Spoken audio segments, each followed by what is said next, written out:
सादर प्रणाम। मैं हूं हिमांशु द्विवेदी और हमारी खास पेशकश चर्चा में आपका एक बार फिर स्वागत है। चर्चा में आज हमने बेहद अहम विषय लिया है, दल बदल में बदलाव जरूरी। दरअसल यह सवाल सियासत के रंग के हिसाब से हमेशा से उठता रहता है, लेकिन हाल ही में कांग्रेस के दिग्गज नेता और मध्य प्रदेश के पूर्व मुख्यमंत्री दिग्विजय सिंह ने यह सवाल उछालकर फिर बहस का मुद्दा दे दिया है। दिग्विजय ने सख्त कानून की वकालत करते हुए कहा है कि दल बदलने वालों को 6 साल तक चुनाव लड़ने और कोई पद लेने पर बंदिश होनी चाहिए। जाहिर है, दिग्विजय सिंह का बयान राज्यसभा चुनाव को लेकर मध्य प्रदेश के सियासी हालात पर है। हालांकि सवाल हर चुनाव और हर राज्य के लिए लाजमी है, लेकिन सियासी दल और नेता इस बात को तब उठाते हैं जब उन्हें किसी सियासी नुकसान का अंदेशा होता है या नुकसान हो चुका होता है। इसलिए यह बहस उस अंजाम तक कभी नहीं पहुंच पाती जहां इसे पहुंचना चाहिए। इसी अहम मुद्दे पर हम चर्चा शुरू करेंगे। 4 खास मेहमान इस चर्चा में हिस्सेदारी के लिए देश भर से हमारे साथ जुड़ेंगे, लेकिन चर्चा का यह सिलसिला शुरू करें उससे पहले नजर आज के विचार सूत्र पर। तो हमारा आज का विचार सूत्र यह कहता है कि राजनीति और राजनीतिज्ञों के बारे में आप जितना अधिक पढ़ेंगे और सोच विचार करेंगे, आप एक बात स्वीकार कर लेंगे कि हर दल दूसरे दल से बदतर है और जो भी दल सत्ता में नहीं है वो बेहतर लगता है। यह हमारे को दिया सूत्र विल रोजर्स ने, जो अमेरिका स्तंभकार, कलाकार और सामाजिक कार्यकर्ता थे। उनकी बात कितने सत्य के करीब है, ये जब भी आप रात सोते समय विचार करेंगे, हर बार आप इसको और अधिक सही और अधिक सत्य और अधिक प्रासंगिक महसूस करेंगे। और इसी के साथ हम अपने विषय पर वापस लौटते हैं। दिग्विजय सिंह ने जो बयान कल दिया, वह दिग्विजय सिंह के बयान को इतर हम बाकी घटनाक्रम को भी देखें। हम घटनाक्रम देखें कर्नाटक के संदर्भ में कि वहां पर एक बड़ी संख्या में विधायक चुने गए, लेकिन उन विधायकों में से बहुत कम लोग इस बात के लिए तैयार हुए कि हम सरकार पलट दें। चूंकि संविधान संशोधन के अंतर्गत 2 तिहाई की शर्त लगी, तो इसलिए सामूहिक रूप से दल बदल संभव नहीं था। तो रास्ता निकाला गया कि लोग अपनी विधायकी छोड़ दें। कुछ विधायकों ने अपनी विधायकी से इस्तीफा दिया। नतीजा यह हुआ कि सदन में अंकगणित बदल गया और एक सरकार अस्तित्व से नकार दी गई, दूसरी सरकार अस्तित्व में आ गई। कमोवेश वही खेल मध्य प्रदेश में भी हुआ और अभी तीसरा खेल गुजरात में चल रहा है, जहां पर राज्यसभा को लेकर लड़ाई है। राज्यसभा में संख्या बल को अपने अनुकूल करने के लिए यही रास्ता निकाला जा रहा है कि कुछ विधायकों के द्वारा अचानक नाराजगी जताई जा रही है, हृदय परिवर्तन हो रहा है और वह अपनी पार्टी और अपनी विधायकी से इस्तीफा दे रहा है। सवाल यह है कि क्या इस देश में लोकतंत्र की स्थापना करने की कोशिश हमारे पूर्वजों ने की थी, इसी भावना के तहत की थी? जो संविधान जिसको हम इतना पूजते हैं, मानते हैं, क्या वह संविधान की आत्मा इन तमाम कृत्यों से छलनी नहीं होती है? इस पर विचार करेंगे। 4 खास मेहमान हमारे साथ जुड़ रहे हैं। हमारे साथ जुड़े हैं छत्तीसगढ़ विधानसभा के अध्यक्ष रहे प्रेम प्रकाश पांडे जी, भारतीय जनता पार्टी के दिग्गज नेता हैं, साथ साथ विचारक हैं। कांग्रेस पार्टी के वरिष्ठ नेता और विचारक की छवि रखने वाले मुकेश नायक जी भी हमारे साथ में हैं। देश में पत्रकारिता की बड़ी आवाज वरिष्ठ पत्रकार प्रमोद जोशी जी इसमें हिस्सेदारी कर रहे हैं। और तकनीकी बिंदुओं पर दृष्टि डालने के लिए मध्य प्रदेश विधानसभा, छत्तीसगढ़ विधानसभा में विभिन्न पदों पर सेवाएं दे चुके छत्तीसगढ़ विधानसभा के प्रमुख सचिव रह चुके देवेंद्र वर्मा जी भी हमारे साथ हैं। आप चारों मेहमानों का बहुत बहुत स्वागत है। और चर्चा की शुरुआत हम सबसे पहले प्रमोद जोशी जी से करते हैं और जोशी जी से ही पूछते हैं कि ये जो कुछ संशोधन की प्रक्रिया इस देश में अपनाई गई, सबसे पहले राजीव गांधी के दौर में जब 1 तिहाई के संदर्भ में शर्त लगी और उसके बाद में 2003 में 2 तिहाई की शर्त लागू की गई। लेकिन जोशी जी, जिन उद्देश्यों को लेकर ये शर्तें लगाई गई थी, क्या आपको लगता है फिर से एक पुनर्विचार की जरूरत पड़ गई है? क्योंकि जहां चाह वहां राह के सिद्धांत पर हमारे राजनीतिज्ञों ने, हमारे राजनीतिक दलों ने अपनी सुविधा के साथ लोकतंत्र का चीरहरण करना बदस्तूर जारी रखा हुआ है। सहमत हैं आप? तो मैं आपसे सहमत हूँ और साथ में मैं 1-2 बातें और कहना चाहूंगा। जरूर। पहली बात तो ये कि हमारे देश में जो ये दल बदल वगैरह की बातें शुरू हुई हैं, वो 1967 के आसपास जब पहली बार हमने राजनीतिक दलों को बड़े स्तर पर गैर कांग्रेसी सरकार ने बनाते हुए देखा जी। उसके बाद कांग्रेस पार्टी के भीतर अंतरात्मा की आवाज को लेकर के जब इंदिरा गांधी ने अपनी केंद्रीय हाईकमान की बात को स्वीकार करके जब अपने फैसले किए, तब एक दूसरी किस्म की बात सामने आई जी कि दल बदल करने के पीछे कुछ आदर्श या कुछ और बातें भी हैं जो केवल स्वार्थ तक सीमित नहीं है, यानी विचारधारा। तो दो चीजों का टकराव होता है। एक तरफ तो यह है कि ठीक है, आपने 2/3 का एक उसकी सीमा तय की, तो 90% की सीमा बना दीजिए, 60% की सीमा रख दीजिए, लेकिन इससे होगा क्या? इसके फिर कहीं ना कहीं से रास्ते निकलेंगे। जो अभी भी हुआ है इसके पीछे आपका वो 2/3 बहुमत वाला तो नियम चल ही रहा था, लेकिन कुछ और बातें भी सामने है। तो है कि जो पीठासीन अधिकारी होते हैं उनकी एक और बड़ी भूमिका होती है। अब नाटक में देखा लगातार विधानसभा की कार्रवाई की रही को टालने के लिए, तो केवल 45%, 90% या 70% इस प्रकार करने से होता नहीं है। दिग्विजय जी कह रहे हैं कि 6 साल तक। प्रभु जी, मैं आपको बीच में रोकता हूं, आपकी आवाज कहीं तकनीकी तौर पर दिक्कत दे रही है। मैं अपनी टीम से बोलता हूं कि वो एक बार आपकी वॉइस क्वालिटी को चेक कराएंगे, और तब तक मैं चलता हूं मुकेश नायक जी के पास में। मुकेश नायक जी, सवाल उठाया कल दिग्विजय सिंह ने, लेकिन यह सवाल केवल इसलिए प्रासंगिक नहीं है कि दिग्विजय सिंह जी ने कह दिया। जो कुछ भी देश में पिछले कुछ समय से घटित हो रहा है, क्या मुकेश नायक की आत्मा भी ऐसी किसी आवाज को चीख रही है, चिल्ला रही है कि ये कर क्या रहे हैं, हम क्या देना चाह रहे हैं इस देश को? नैतिकता की बात, नीति की बात, सिद्धांत की बात, सबको तिलांजलि देकर सारे ही राजनीतिक दल अपनी सुविधा के अनुसार जमावट करने की जो कोशिश कर रहे हैं, किस नजरिए से देखते हैं मुकेश नायक से? बिल्कुल आपने ठीक कहा कि पूरा दल बदल कानून सुविधा और असुविधा पर आधारित हो गया है। दल बदल कानून इस देश में बना हुआ है। लोकसभा और विधानसभा के सदस्यों के लिए दल बदल कानून सुनिश्चित है कि कोई भी विधानसभा का सदस्य अगर पार्टी व्हिप के खिलाफ जाता है तो उसकी सदस्यता समाप्त हो जाती है। कोई भी विधानसभा का सदस्य, लोकसभा का सदस्य अगर सैद्धांतिक मसलों पर पार्टी के नीति निर्धारित विषयों के खिलाफ जाता है तो उसकी सदस्यता खत्म हो जाती है। तीसरी सबसे महत्वपूर्ण बात यह है कि कोई भी विधानसभा का सदस्य अगर पार्टी के खिलाफ जाता है और उसको निष्कासित किया जाता है तो वो तभी मंत्री बन सकता है जब दोबारा निर्वाचित होकर उस सदन में वो आ जाए। लेकिन जैसे मध्य प्रदेश को आप देखें तो मध्य प्रदेश में अभी 2 विधायक ऐसे बना दिए मंत्री जो पिछले समय भी मंत्री थे, पार्टी के खिलाफ गए, उनकी सदस्यता समाप्त कर दी गई, उसके बावजूद भी उन्हें मंत्री बना दिया गया ये कह के कि 6 महीने के अंदर वो दोबारा निर्वाचित होकर आ जाएंगे। इसमें नीति कहाँ रही, सिद्धांत कहाँ रहा, नियम कहाँ रहा और मान्य परंपरा कहाँ रही? हमारा लोकतंत्र एक नैतिक परंपराओं के आधार पर चलता है, नियम, संचालन और प्रक्रिया के आधार पर चलता है। लेकिन वर्तमान समय में हमारे देश में जिस तरह की सत्ता लोलुपता, दल बदल, लाभ और हानि का लेखा जोखा लगाकर लोग निर्णय ले रहे हैं, उससे लोकतंत्र कलंकित हुआ है, हमारे मान्य सिद्धांत कलंकित हुए हैं, हमारी परंपराओं का अवमूल्यन हुआ है और कानून की तो धज्जियां उड़ा दी गई हैं। बिल्कुल। अच्छा नायक साहब, मैं एक थोड़ा इतिहास के पन्नों को पलटवाता हूं आपसे। 1967 में पहली बार ऐसा हुआ, हरियाणा विधानसभा के अंतर्गत एक शख्स थे, उनका नाम था गयालाल। उन्होंने एक दिन में 2 बार पार्टियां बदली, 15 दिन में 3 बार पार्टियां बदली।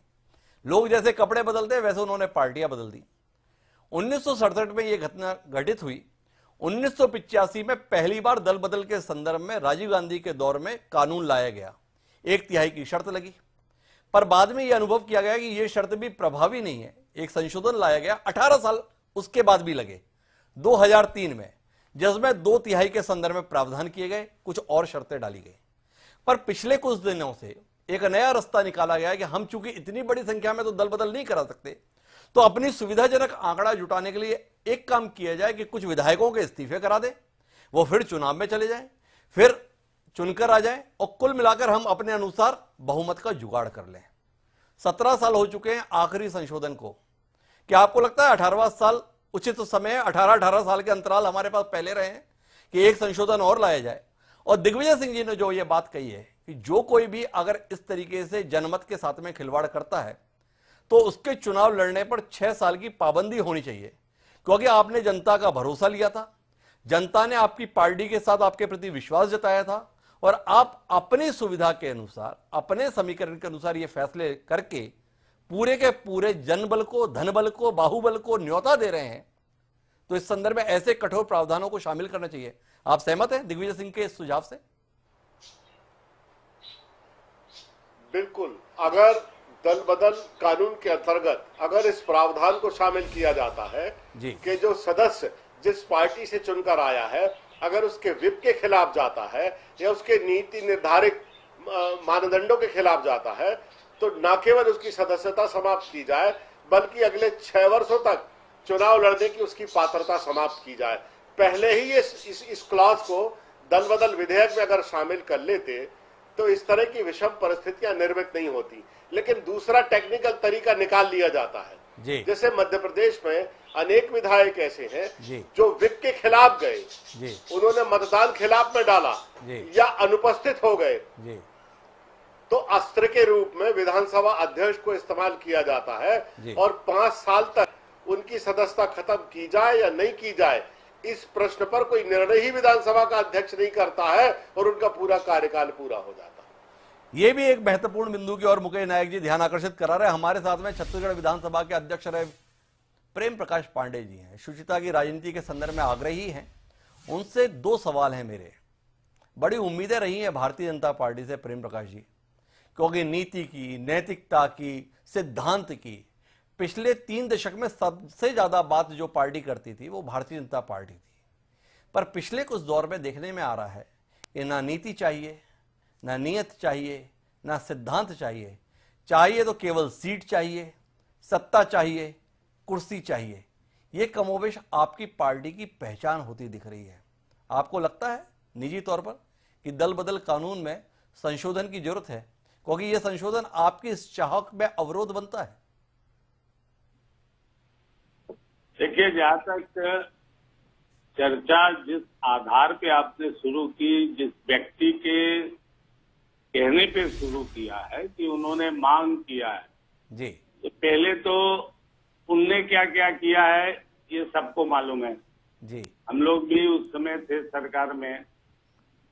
जो सरकार में वो थे छोटे जनप्रतिनिधियों के, चाहे वो नगर पालिका के हो, चाहे अन्य इसमें हो, और उन्होंने स्वयं मुख्यमंत्री बनने के लिए जो निर्वाचित विधायक थे उनको इस्तीफा दिलाया था चाचौड़ा से, उसके बाद वे बने। तो नैतिकताएं तो बहुत सारी चीजों में है जी। जो आपने पहले अपना सूत्र बताया था जी कि ये जो दल है, अब समस्या ये हो गई है कि जहां तक लोग जीत और जीत की बातें हो रही है जी। अब जब कानून बना है उस कानून के अंतर्गत ही कोई अगर जनप्रतिनिधि आज इस्तीफा दे रहा है तो इस्तीफा देने का तो उसका अधिकार है जी। अब क्यों दे रहा है? और ये कोई आज नहीं हुआ। जैसे प्रमोद जोशी जी ने कहा कि जब इंदिरा गांधी जी ने अंतरात्मा की आवाज दे करके उस समय हाईकमान का विरोध करके और वे राष्ट्रपति बदल दिया जी, नीलम संजीव रेड्डी के खिलाफ बीबी गिरी को जिताया था जी। तो ये कालखंडों में चलता आया है। और आज चूंकि आप उस नियम में हार रहे हो तो नियम बदलना है। नियम फिर भी बन सकते हैं। नियम जब भी बनेंगे तो खेलने वाले नियम में से ही रास्ता निकालते हैं जी। ये भी रास्ता निकालते रहे। 2003 के पहले आखिर इसी छत्तीसगढ़ में कांग्रेस में 12 विधायकों को दल बदल करवाया था जी, और अपनी मजबूती के लिए जी। तब दिग्विजय सिंह जी या उनकी पार्टी या किसी का नहीं था जी। ये बातें बहुत लंबी आप चर्चाओं की बात करते हैं। इसमें सारे दल के लोगों को, जहां तक वैचारिकता की बात है जी, तो सारे दल जब टिकट देते हैं तो क्या किस आधार पे लोगों को आज टिकट दे रहे हैं? जी। वैचारिक आधार पर प्रतिबद्ध लोगों को टिकट देके जिता रहे हैं क्या? क्योंकि सबको जीतने की जरूरत है, सबको जीत चाहिए, इसलिए वो आधार बदल दे रहे हैं। जब वे प्रारंभिक बीजारोपण ही गलत कर रहे हैं तो जीतने के बाद जब आप शुरुआत में ही सिर्फ जीत चाहिए, जी, सबको जीत ही चाहिए, पार्टी को भी जीत चाहिए, समाज को भी जीत चाहिए, सबको जीत ही चाहिए।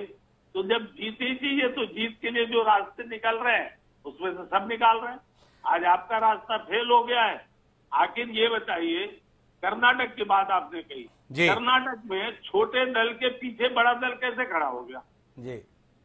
देश में प्रधानमंत्रियों की 3-3 प्रधानमंत्रियों को 30-30, 20-20 सदस्य के पीछे बड़ा दल कांग्रेस खड़ा करके ले आया जी। तो जब आपका चला तब नैतिकता नहीं। इसलिए वर्तमान हो या पहले का हो, मैं ऐसा व्यक्तिगत तौर पे मानता हूं, राजनीति में जो नियम कायदे हैं उन नियम कायदों का कहां पे मतलब गड़बड़ हुआ? नियम कायदे तो है, अधिकार भी है पूरे सब। मेरे दो सवाल है प्रेम प्रकाश जी। एक तो आपने कांग्रेस को लेकर जो बात की, तो आपने मेरी मुकेश नायक जी से बातचीत सुनी थी। मैंने उनसे कोई नीति की, नैतिकता की, सिद्धांत की अपेक्षा नहीं की थी।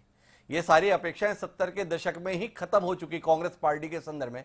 मेरी टिप्पणी तल्ख लग सकती है मुकेश नायक जी को, लेकिन आंतरिक रूप से वो भी महसूस करते, समय आने पर वो कह भी देते हैं।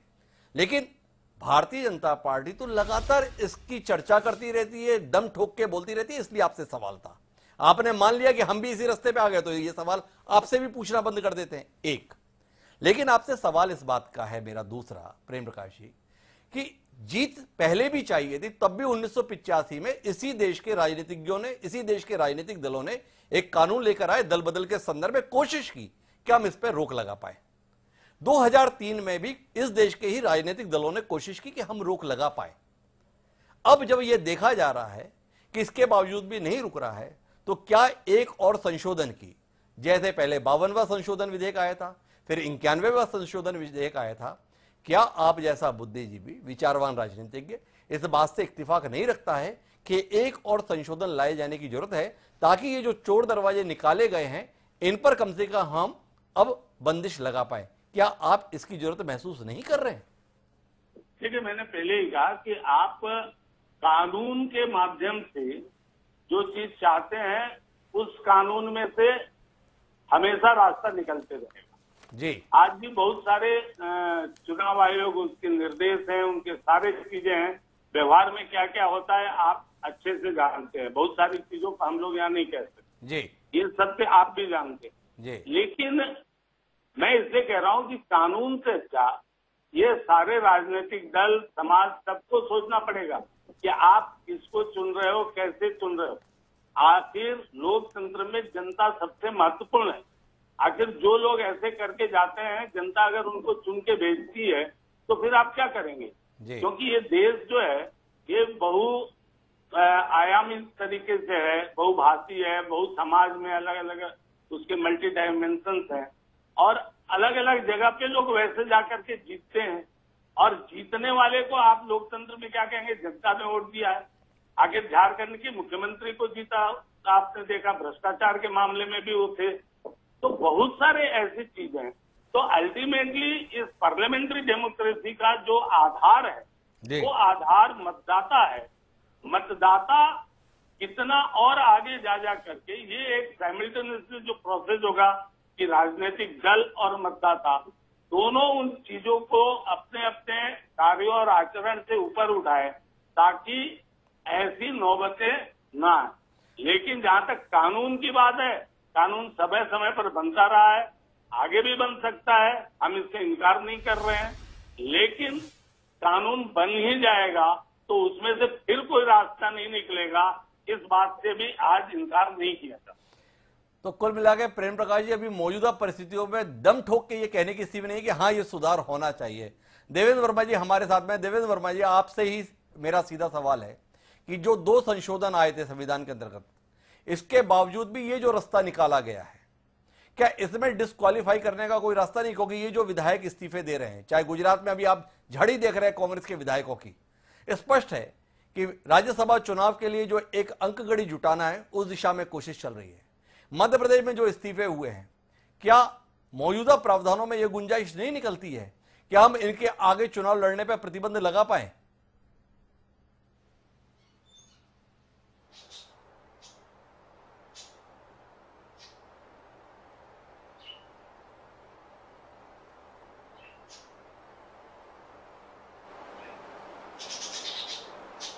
जी वर्मा जी। 1985 में बनाया गया। जी। राजनीति से इस प्रकार की बुराइयों को दूर करने के लिए ये दल बदल की 85 में बनाया गया। जी। राजनीति से इस प्रकार की बुराइयों को दूर करने के लिए ये दल बदल की बीमारी को दूर करने के लिए कानून बनाया गया था। और बाद में जैसा 1985 में कानून बना और 93 में एक संशोधन हुआ। जब से ये दल बदल कानून बना है, ये कोई आज की बात नहीं है कि आज मध्य प्रदेश के परिप्रेक्ष्य में या गुजरात के परिप्रेक्ष्य में या राजस्थान के परिप्रेक्ष्य में दल बदल कानून में संशोधन की बात हो रही है। जी। दल बदल कानून में संशोधन की जी। एक पीठासीन अधिकारियों की एक समिति भी बनी। जी। वर्ष 2003 में उस समिति ने अपनी रिपोर्ट भी प्रस्तुत करी, जो कि लोकसभा में प्रस्तुत की गई थी। उस समिति ने की थी प्रिसाइडिंग ऑफिसर कॉन्फ्रेंस में। हाशिम अब्दुल हलीम उसके चेयरमैन थे कमेटी ने। उसको बहुत एग्जॉस्टिव सभी राज्यों से विचार बुलवाए थे, सभी राज्यों से उनके संशोधनों को बुलवाया था कि क्या संशोधन होना चाहिए। तो केवल ये बात नहीं है कि केवल ये जो इस्तीफा दे दिया और इस वजह से आज आवश्यकता महसूस हो रही है। इवन सुप्रीम कोर्ट ने भी मणिपुर के मामले में, मणिपुर में एक सदस्य जो कि कांग्रेस का सदस्य था, कांग्रेस का सदस्य रहते हुए उसने वहां पर भाजपा की सरकार में उसको मंत्री पद दिया गया और वो 3 साल तक मंत्री रहा और उसका निर्णय, उसके एंटी डिफेक्शन लॉ के उसके ऊपर एप्लीकेशन के ऊपर स्पीकर ने कोई निर्णय नहीं लिया, क्योंकि दल बदल कानून में ऐसी कोई समय सीमा नहीं है कि जिसके अंतर्गत स्पीकर को निर्णय लेना है। तो उसका लाभ उठाते हुए वहां के स्पीकर ने 3 साल तक वो मेंबर, कांग्रेस का मेंबर, भारतीय जनता पार्टी के मंत्रिमंडल में मंत्री रहा और अंततः सुप्रीम कोर्ट के निर्देश के बावजूद स्पीकर ने उस पर दल बदल पे निर्णय नहीं लिया। तो फाइनली सुप्रीम कोर्ट ने आदेश द्वारा उसको मंत्री पद के कि आप अब इसके ऊपर निर्णय कीजिए। तब स्पीकर ने 7 दिन का समय दिया और 7 दिन में उसकी सदस्यता समाप्त की। तो वस्तुतः बात ये, जैसा आपने शुरू में कहा, जिस दल से हम ये अपेक्षा करते हैं कि वो शुचिता को मानने वाला है, वो शुचिता का बहुत प्रचार प्रसार करता है, वो राजनीति में शुचिता का समर्थक है। क्योंकि देखिए, पुरानी बातें कांग्रेस ने क्या किया वो तो ठीक है, जब ये बुराइयां थी तभी तो ये संशोधन हुआ, तभी तो ये दल बदल कानून आया कि इन बुराइयों को दूर करना है। अब क्या, जैसे देखिए, दल बदल कानून में संशोधन केवल यही नहीं, दल बदल कानून में एक तो स्पीकर की कोई समय सीमा नहीं है। दूसरा, दल बदल कानून के अंतर्गत ये भी प्रावधान नहीं है कि यदि कोई सदस्य पार्टी से निष्कासित कर दिया जाता है तो उसकी स्थिति क्या होगी, क्योंकि उसको असंबद्ध कहा। कई विधानसभाओं में जब दल से निष्कासित किया तो उसको असंबद्ध सदस्य कहा, लेकिन सुप्रीम कोर्ट का एक निर्णय आया कि दल बदल कानून में असंबद्ध जैसा कोई शब्द नहीं है और किसी मेंबर की पार्टी की सदस्यता समाप्त नहीं की जा सकती यदि उसको पार्टी से निष्कासित कर दिया जाता है विधायक दल में। तो उसी आधार के ऊपर आपको याद होगा छत्तीसगढ़ में जब अमित जोगी का प्रकरण आया, उनको पार्टी से निकाला था, तो जो अध्यक्ष ने व्यवस्था दी थी उसमें ये कहा था कि वो कांग्रेस पार्टी के सदस्य बने रहेंगे लेकिन विधानसभा में वो स्वतंत्र रूप से कार्य कर सकेंगे, क्योंकि अंडर द इलेक्शन लॉ उसकी सदस्यता समाप्त नहीं हो सकती विधायक दल से। विधायक दल का तो जिस पार्टी से निर्वाचित हुआ है उसी का सदस्य वो बना रहेगा। तो ऐसी बहुत सी खामियां इसमें हैं। अब एक ये नया तरीका निकला है, ये नया तरीका ये निकला कि आप 2/3 वाला तो इस्तीफा दिलवाओ सदस्यों से।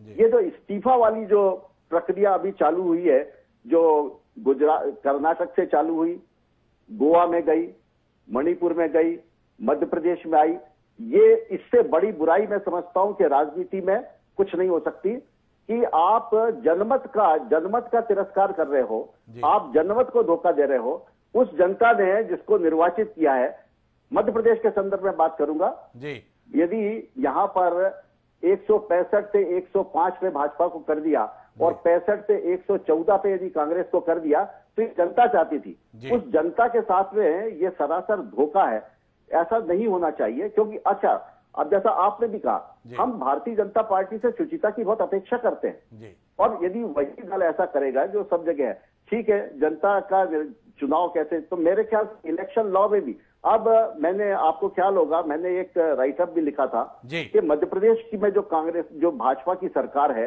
वो छद्म बहुमत से है, it is a pseudo majority, क्योंकि 10% जो कोरम होता है, 10% सीटें खाली है, 10% सीट खाली है, यहां पर 24 सीटें खाली है।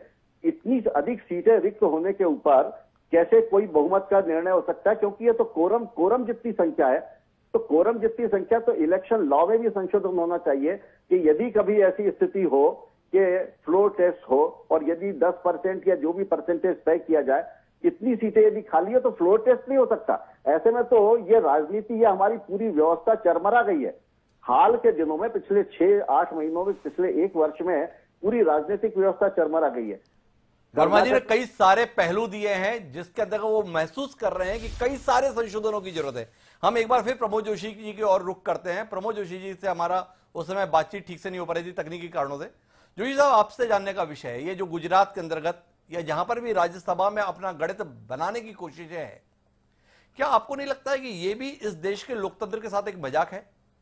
मजाक इसलिए कि महज एक विधायक इस्तीफा नहीं दे रहा है, इसके साथ हम चुनाव खर्च की एक नई बोझ को भी जनता के बीच में लेकर आ रहे हैं। अब जैसे 7 सीटों पर अभी इस्तीफा दे चुके गुजरात में, इन 7 सीटों पर फिर से उपचुनाव कराया जाएगा। चुनाव खर्च प्रत्याशी का तो 28 लाख की सीमा है, पर चुनाव आयोग, सरकार को कितना बड़ा भार वहन करना पड़ेगा? क्या आपको नहीं लगता है कि अब समय है कि सामाजिक संगठनों को, बुद्धिजीवियों को यह आवाज उठानी चाहिए कि इस संदर्भ में एक ठोस कानून देश के बीच में लाया जाए? देखिए, एक बात मैं कहना चाहूंगा कि नैतिकता महत्वपूर्ण है या कानून महत्वपूर्ण है? कानूनों से व्यक्तियों को नैतिक नहीं बनाया जा सकता। आप 1/3 पर आपने एक समय पर सीमा लगाई थी, फिर वो 2/3 की, क्योंकि इसलिए कि आपको लगा कि इससे बड़ी संख्या में लोग नहीं जा सकेंगे। लेकिन अब फिर नए पेज निकाल दिए, अब कुछ दूसरे रास्ते निकाल दिए। आप 6 साल का कुछ करेंगे तो एक तीसरा रास्ता निकल आएगा। इसका मतलब है कि हम नैतिक नहीं हैं, हम कानूनों से व्यक्तियों को नैतिक बनाने का प्रयास कर रहे हैं। तो जो राजनीति की जो पूरी बुनियादी स्थापना है, देखिए कई बार 99 व्यक्ति एक तरफ हो और एक व्यक्ति एक तरफ हो तो एक व्यक्ति की महत्ता भी होती है। आप तो यहाँ पर 2/3 का या 90 का या 1/3 की संख्या तो महत्वपूर्ण मान रहे हैं। बात यह है कि नैतिक बल हो तो एक अकेला व्यक्ति 100 के मुकाबले नैतिकता का एक प्रकार से श्रेय ले सकता है, उसको स्थापित कर सकता है। हमारी राजनीति में नैतिकता का कितना स्थान है, इस पर ध्यान दीजिए। आप देखिए, राज्यसभा का एक चुनाव, राज्य केवल गुजरात का ही नहीं, ज्यादातर जितने चुनाव होते हैं उस पर क्रॉस वोटिंग होती है। उसमें पैसे वाले लोग चुनाव जीत करके आते हैं। पिछले कई वर्षों से एक परंपरा हो गई है कि जो बड़े बड़े उद्योगपति थे वो राज्यसभा में आ जाते थे। कैसे आते थे पता नहीं, किस नैतिक बल से आते थे।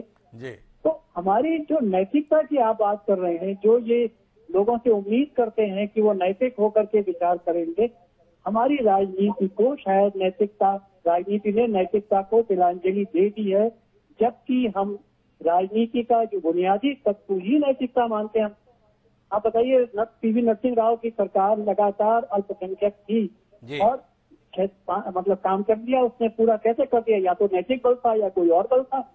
तो क्या बल होते हैं ये? और ये कोई एक कांग्रेस पार्टी या बीजेपी या फला पार्टी की बात नहीं है। जो पार्टी सत्ता में होती है वो रास्ते निकाल दी जाती है। और इसीलिए मैं कह रहा हूँ कि राजनीति को, राजनीतिक दलों को और सुप्रीम कोर्ट या जो भी हमारी न्याय व्यवस्थाएं हैं उनको मिलकर के रास्ते निकालने चाहिए कि हम उन सीमाओं को, मर्यादाओं को न तोड़ने, जो मर्यादाएं हमने शुरू से स्थापित की। जोशी जी, आपने जो बात कही नैतिकता के संदर्भ में, इसमें इतिहास के पन्नों को अगर पलटता हूं तो ये देखता हूं कि जब नैतिकता के स्तर पर समाधान नहीं निकलता है तभी हमें कानूनी रास्ता अख्तियार करना पड़ता है।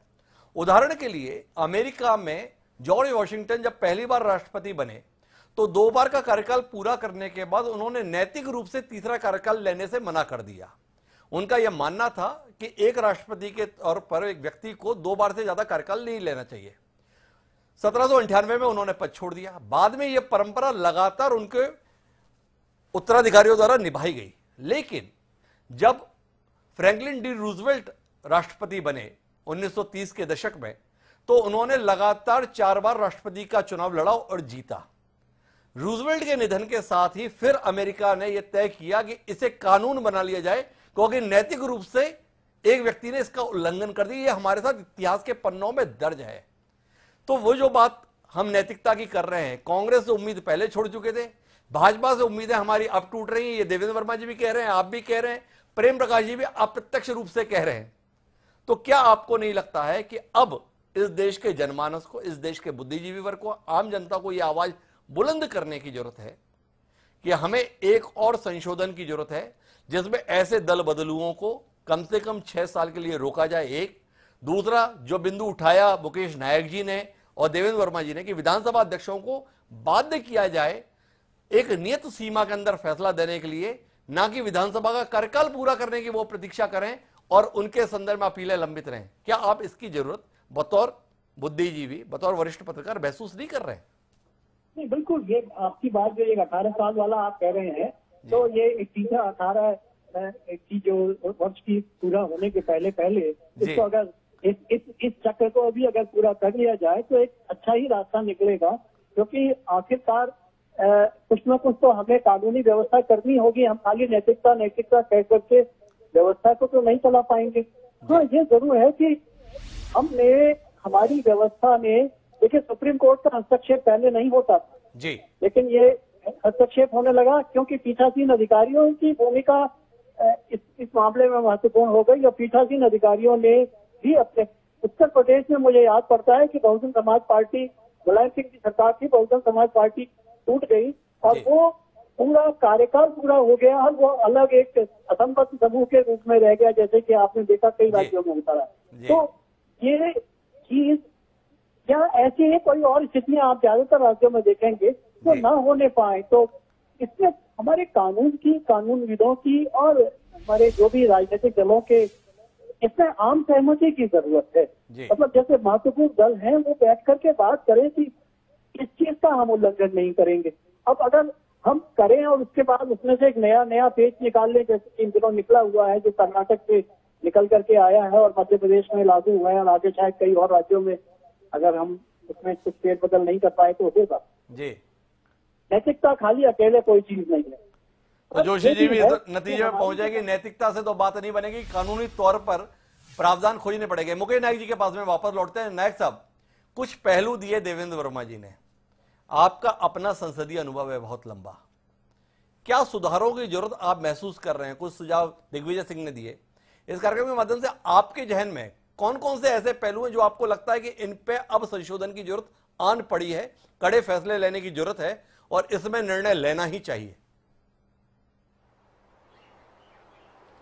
देखिए, मुझे 2-3 बातें इस विषय को लेकर कहना है जी। आदरणीय पांडे जी ने अभी कहा कि संसदीय प्रजातंत्र में मतदाता ही आधार है, उसका निर्णायक वही है, यानी जनादेश सर्वोपरि है जी। अभी देखिए, भारत के वर्तमान परिप्रेक्ष्य पर अगर दृष्टि डालें जी, तो गोवा में अल्पमत जिनको जनादेश नहीं था वो सरकार में है, जिनको जनादेश था वो विपक्ष में है जी। अरुणाचल प्रदेश में तो एक बार ऐसा हुआ कि नवम तुकी वहां के मुख्यमंत्री थे, उनको छोड़कर कांग्रेस के पूरे सदस्य भारतीय जनता पार्टी में चले गए, पूरे सदस्य। कर्नाटक में कांग्रेस के सदस्यों ने विधानसभा की सदस्यता से 5 वर्ष पूरा नहीं हुआ, 1-1.25 साल हुआ था और इस्तीफा दे दिया।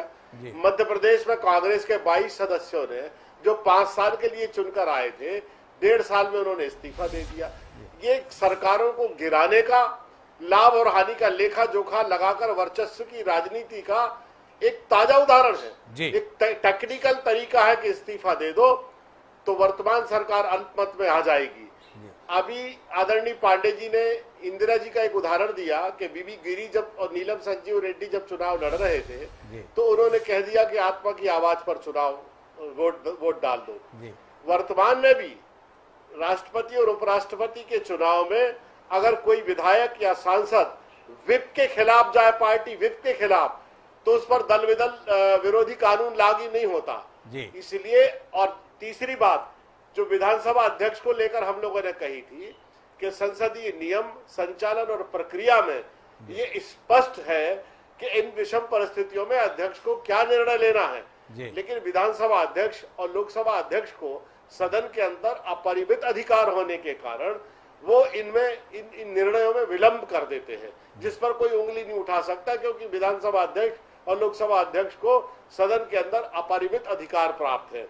अब आवश्यकता इस बात की है कि ऐसा कानून बने कि जो 5 साल के लिए विधायक चुनकर आया है ये उसी पार्टी में रहे, पार्टी विप के खिलाफ न जाए, पार्टी की नीति सिद्धांतों के खिलाफ न जाए, और अगर जाता है तो इसकी सदस्यता भी खत्म होगी और अगले 6 वर्ष तक इसको चुनाव लड़ने का भी अधिकार से वंचित किया जाएगा।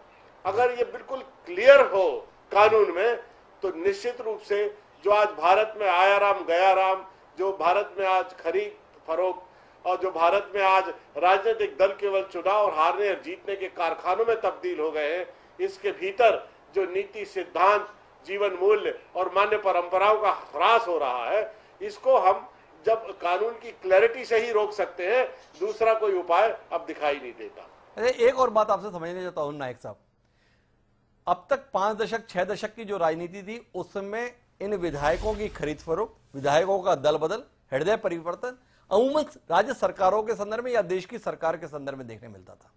पर पिछले कुछ समय से इन विधायकों का महत्व राज्यसभा चुनाव को लेकर भी बड़ा बन गया है। राज्यसभा की एक एक सीट के लिए लड़ाई बड़ी महत्वपूर्ण हो गई है। कहने को यह चुनाव अप्रत्यक्ष है, लेकिन प्रत्यक्ष तौर पर इसकी बड़ी कीमत चुकानी पड़ रही है। उदाहरण के लिए आप गुजरात के ही ले लें, गुजरात में 5 राज्यसभा सदस्य चुने जाने हैं, पर इसकी कीमत वो राज्य 7 या 8 विधानसभा के उपचुनाव के रूप में चुकाएगा आने वाले समय में। क्या आपको लगता है इसमें भी कोई नई मेथोडोलॉजी की जरूरत है कि हम इसके संदर्भ में मिले हुए वोटों के आधार पर सीट आरक्षित कर दें, या विधानसभा का जैसे ही परिणाम आया उसके आधार पर सीटों का आरक्षण करें? कई दुनिया के देशों में, आपने तो सबसे ज्यादा विदेश यात्राएं की हैं, आपका आंकड़ा बहुत बड़ा है, तकरीबन 125-150 देशों की आपने यात्राएं की हैं, तो आपके पास तजुर्बा है। क्या आपको लगता है कि ऐसा कोई विकल्प इस देश में भी लागू किया जा सकता है? देखिए, अमेरिका और दूसरे देशों में अध्यक्षीय शासन प्रणाली है जी। और भारत में पार्लियामेंट्री डेमोक्रेसी है, संसदीय प्रजातंत्र है। एक बुनियादी अंतर है, अमेरिका में सेनेटर जो होता है निर्वाचित, उसका कार्यालय कलेक्टर जैसा होता है। भारत में विधानसभा सदस्य को क्या अधिकार है? भारत में विधानसभा सदस्य को जो विधायिका के कार्य है विधानसभा के अंदर, नियम कानून जो में संशोधन होना है, वो पारित होना है, उसके अधिकार है। बाकी चुंगी नाका पर जब विधायक जाता है तो उस पर उसको 10-15 रुपए टैक्स भर नहीं देना पड़ता, ये पर अधिकार है विधानसभा सदस्य को।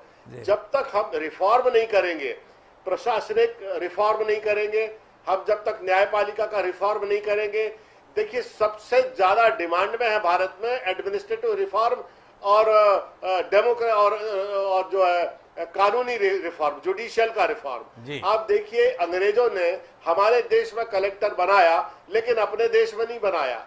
दुनिया के किसी भी देश में इतनी केंद्रित ब्यूरोक्रेसी नहीं है जितनी भारत में आज है। कोई चेक एंड बैलेंस का कोई तरीका ही नहीं है। इसलिए हर जगह कानून की क्लैरिटी नहीं होने के कारण, अधिकार सुनिश्चित नहीं होने के कारण और राजनीतिक और प्रशासनिक अधिकारों का विकेंद्रीकरण नहीं होने के कारण हर जगह गुंजाइश है मैनिपुलेशन की, अपने ढंग से सुविधा और असुविधा के अनुसार कानून को मैनिपुलेट करने की।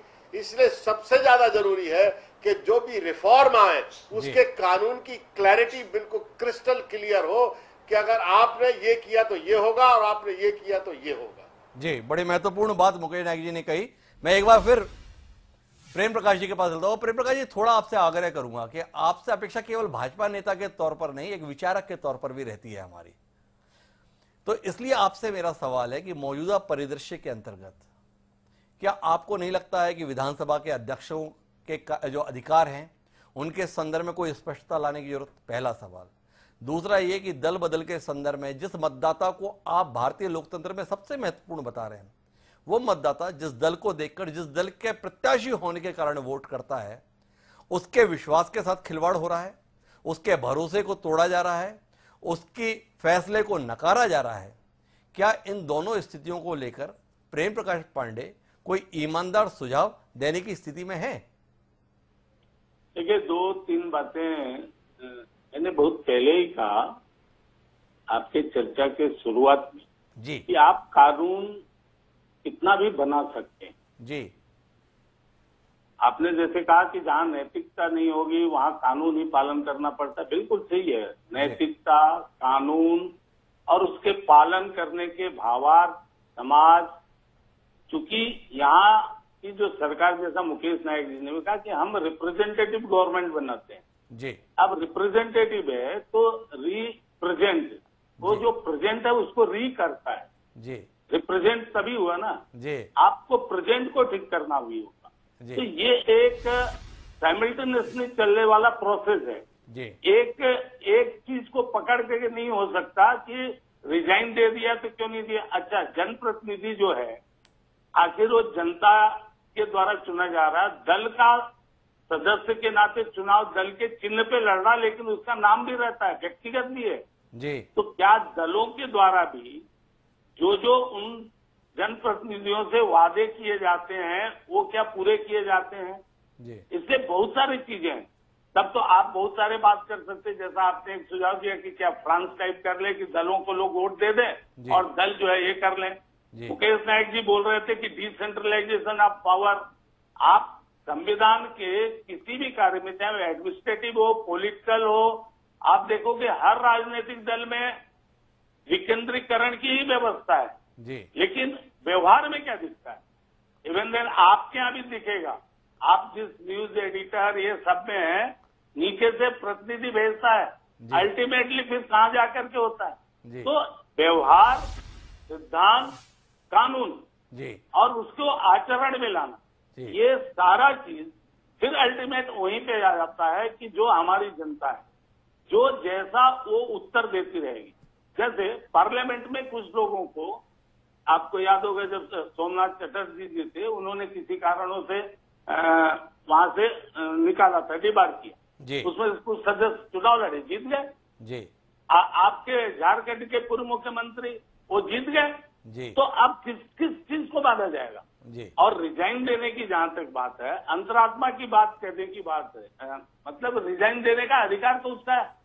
मैं इस बात को नहीं मानता हूं कि दल बदल कानून को फिर से और ठीक नहीं किया जा सकता। मैं इस बात को मानता हूं कि आगे भी संभावना रहेगी, लेकिन मैं इस बात को जरूर मानता हूं कि कानून सिर्फ बनाने से नहीं होगा। और जहां अध्यक्षों की बात है, बिल्कुल मैं मानता हूं अध्यक्षों प्रेम प्रकाश जी, मैं आपको फिर रोकूंगा।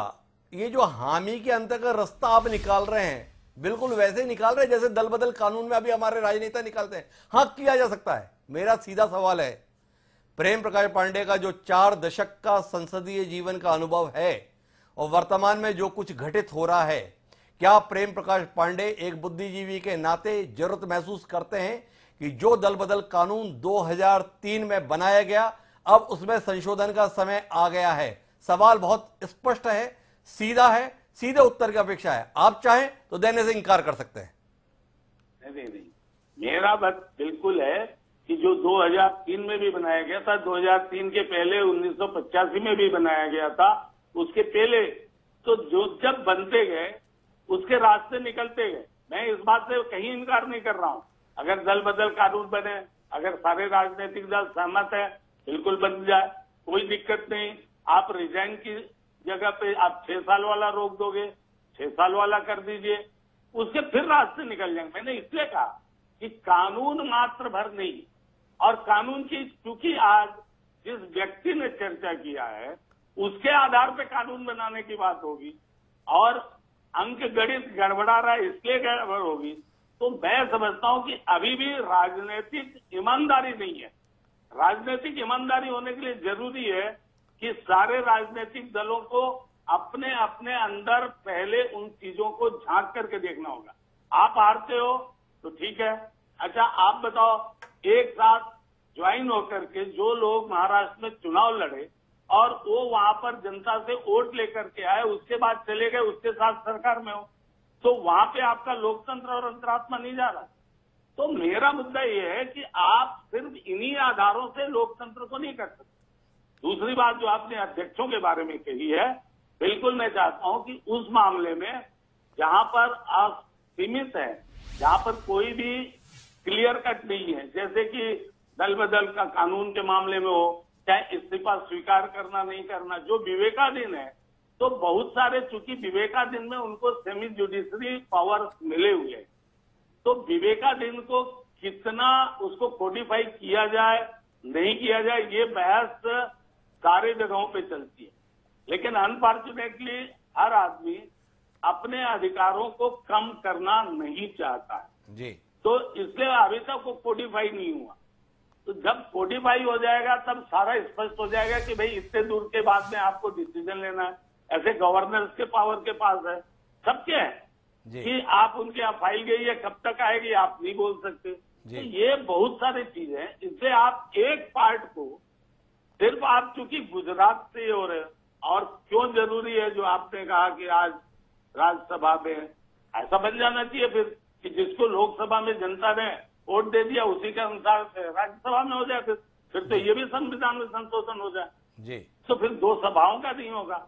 तो इसलिए कोई एक पहलू पकड़ के बात नहीं होना चाहिए। हम एक पहलू पर बात नहीं कर रहे प्रेम प्रकाश जी, जो बदली हुई परिस्थितियों में जनमत को अपनी सुविधा से बदलने का खेल चल रहा है उस पर सवाल उठा रहे हैं।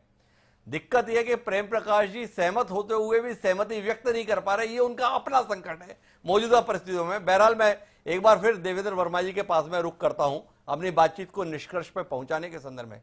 देवेंद्र जी, इस बात पर एक राय है हमारे तीनों बाकी पैनलिस्ट कि जो अधिकारों की असीमितता है, जो स्पष्टता का अभाव है, वो स्पष्ट होना चाहिए, उन्हें एक सीमित दायरे में लाना चाहिए। क्या कुछ इसके संदर्भ में आपका अनुभव रहा है बतौर विधानसभा सचिव कि आपने पाया कि इस आधार पर लोग गुंजाइश तलाशते हैं और जो संशोधन का प्रस्ताव है उसमें इन चीजों को सीमित करना चाहिए? थोड़ा रोशनी डालेंगे आप?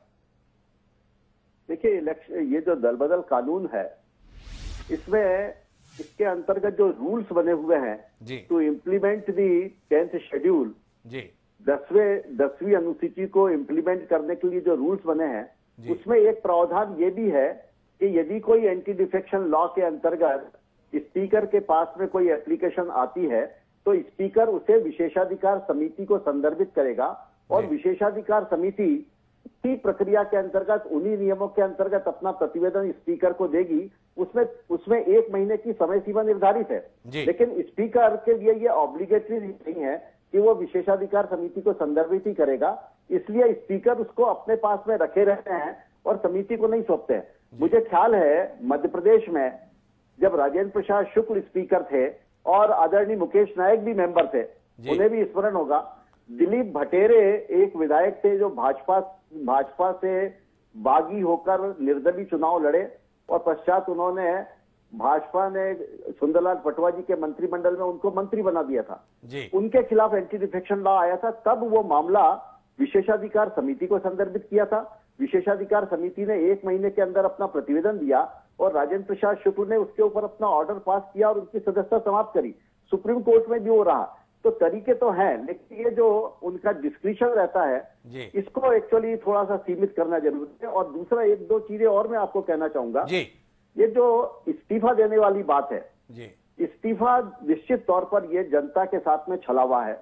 आप निर्वाचित होकर आए हैं, आपको और पार्टी को दोनों को सम्मिलित तौर पर जनता ने निर्वाचित किया है, केवल व्यक्ति को नहीं किया, पार्टी और वो व्यक्ति दोनों।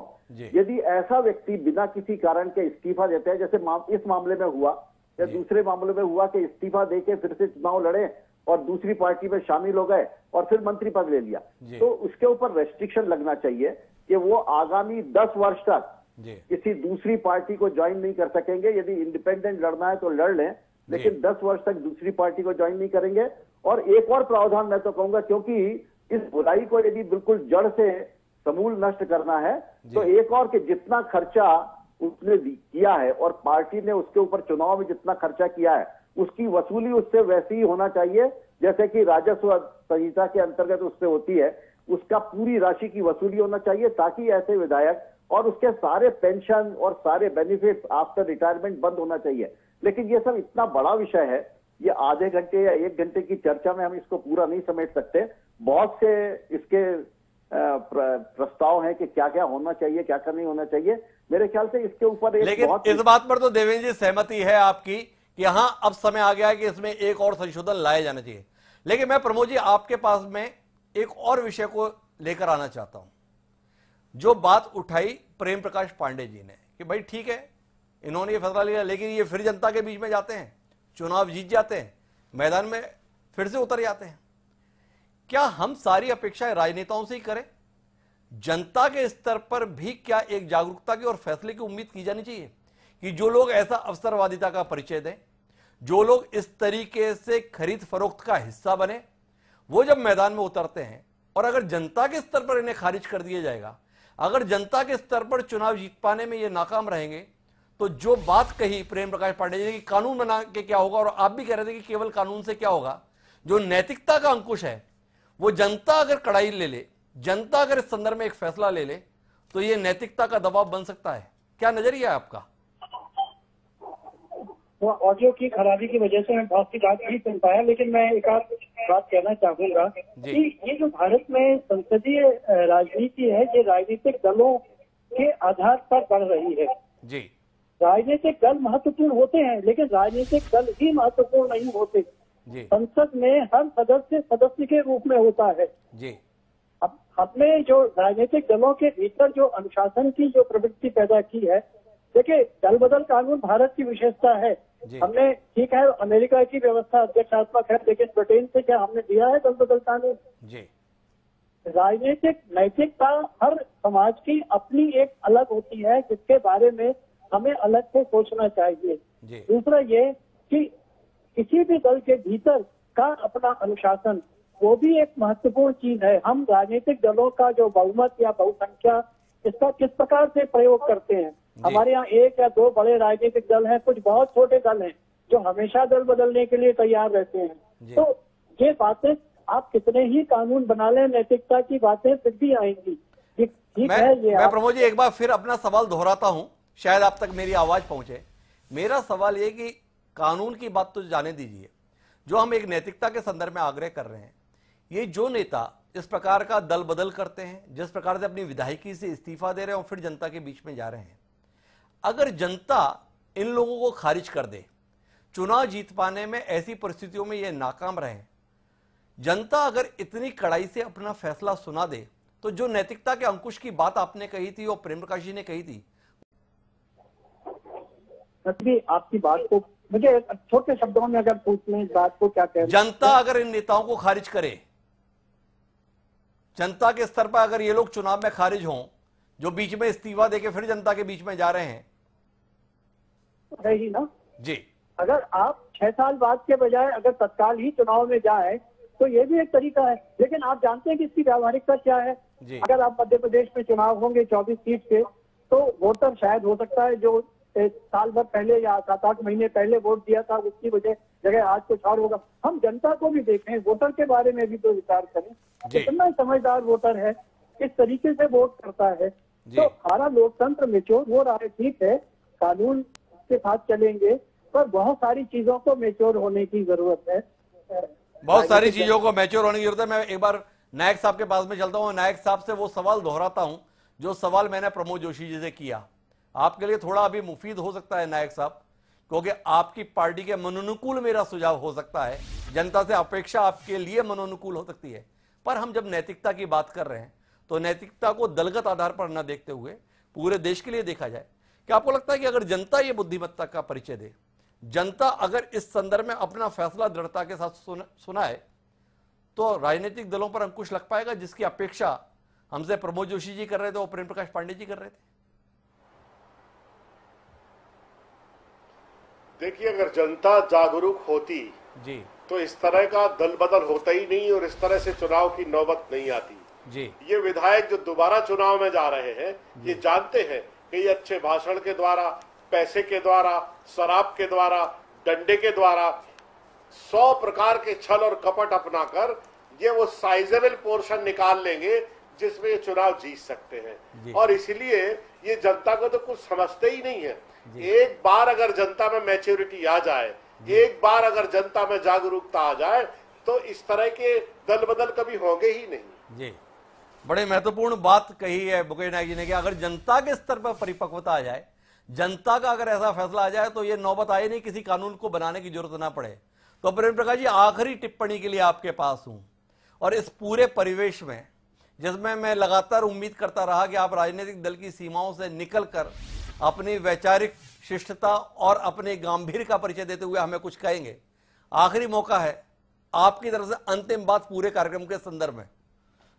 नहीं, मैं मुकेश जी की बात से और इस बात से भी मैं ये मानता हूं कि देखिए, संसदीय लोकतंत्र में अल्टीमेटली जो वोटर है जी, उसी के पास सारी शक्ति है जी, वही निर्माण करता है और वो हमें प्रतिनिधि बना के भेजता है, हम वो कानून बनाते हैं, उन कानूनों के माध्यम से फिर चलता है जी। तो कुल मिला के ये बात ऐसी हो गई कि पानी बादल से नीचे आता है, वो समुद्र में जाता है, समुद्र से फिर भाप बन के ऊपर जाता है बादल और फिर आता है। तो इस चक्र को बनाए रखने के लिए जब तक आप तीनों एजेंसियों को लोकतंत्र में नहीं ठीक करेंगे, व्यक्ति, राजनीतिक दल और आपके वोटर, ये तीनों होना चाहिए। जैसे प्रमोद जी ने कहा कि भाई व्यक्ति भी है वो सिर्फ जो है दल का एक सिपाही तो है ही है, तो इसलिए दल बदल के अंतर्गत वो पार्लियामेंट्रियन है, वो एमएलए है, तो ये एक ऐसा अपने यहाँ बना हुआ है,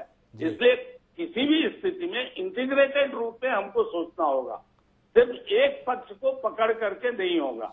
और ये बात सही है, अगर प्रतिस्पर्धात्मक राजनीति होगी तो नियम जो भी बनेंगे, कानून जो भी बनेंगे, उन नियमों कानूनों में से हर खिलाड़ी अपने अनुसार जीतने की कला निकाल लेगा।